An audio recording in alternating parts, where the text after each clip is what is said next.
ہم لوگ اصل میں امیدوں میں پڑے ہوئے، اور اتنی امید بھی نہیں باندھنی چاہیے انسان کو۔ میں گھر میں آرام سے بیٹھ جاؤں، ہاتھ پہ ہاتھ باندھو کہ اللہ مالک ہے، اللہ رحم کرے گا، رزاق ہے، اللہ رزق دے گا، تو اللہ فرماتے یہ کیا بدماشی ہے؟ میں ہوں رزاق، لیکن میری کوئی جو ہے وہ حکمت ہوتی ہے کہ کام مزدوری کے لیے نکلو، سبب اختیار کرو۔ آج ہم نے ہاتھ پہ ہاتھ رکھا کہ اللہ غفور الرحیم ہے، وہی کہنا جس سے خدا غفور الرحیم دے، وہی کرتے کچھ نہیں ہے، لیکن قبر میں جاتے ہماری آنکھیں کھل جاتی ہے۔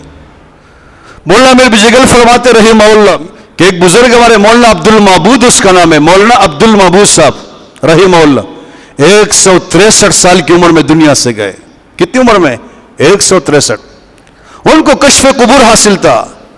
کشف قبور کے معنی قبروں کے حالات ان پہ اللہ منکشف کرتا، یہ ایک علم ہے، یہ ایک نعمت ہے، اللہ جس کو دے دے۔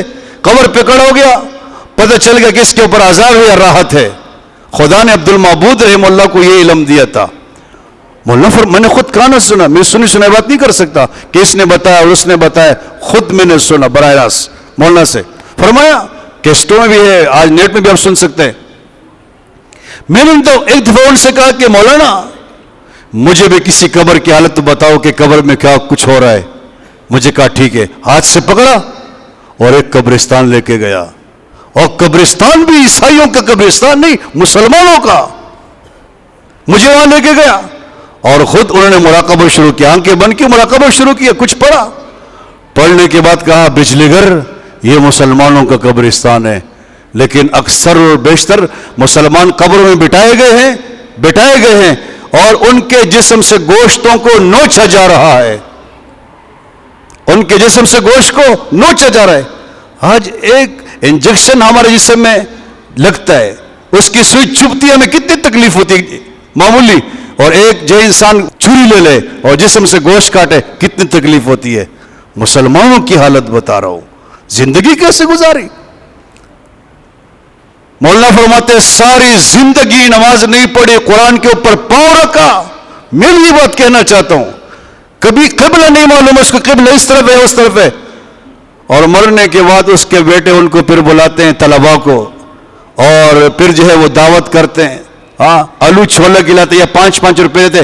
فرماتے خدا کی قسم اللہ اس پر تمہارے باپ کو معاف نہیں کرے۔ یہ تو آسان کام ہے، بدماشیاں کرو، سب کچھ کرو، عیاشیاں کرو، اور پھر جو ہے ختم قرآن کرو، کہو کہ اللہ ایسا نہیں ہوگا، ایسا کبھی بھی نہیں ہوگا۔ آج مسلمانوں کی حالت میں مایوسی کی بات نہیں، حقیقت بیان کروں گا، میٹھی میٹھی باتیں مجھے نہیں آتی ہے۔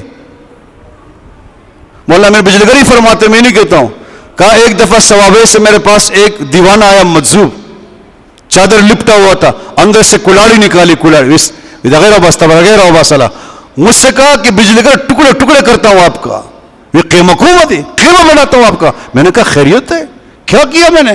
کہتے جمعے میں تم کہتے ہو جنت ہو جنت، یہ کام کیا تو جنت میں جائے گا، یہ کیا جنت میں جائے گا، یہ کیا تم نے ہنگامہ کھڑا کیا، مسجد بنائے جنت میں، یہ نہیں دیکھتے کہ حرام کا پیسوں کا بنا ہوا مسجد ہے، جنت ہو جنت ہو جنت۔ فرمایا آج کے بعد اگر تم نے جنت کی بات کی ممبر پہ تو میں آؤں گا اور تمہارا قیمہ بناؤں۔ میں نے کہا پھر نہیں کروں گا ذکر، چلا گیا۔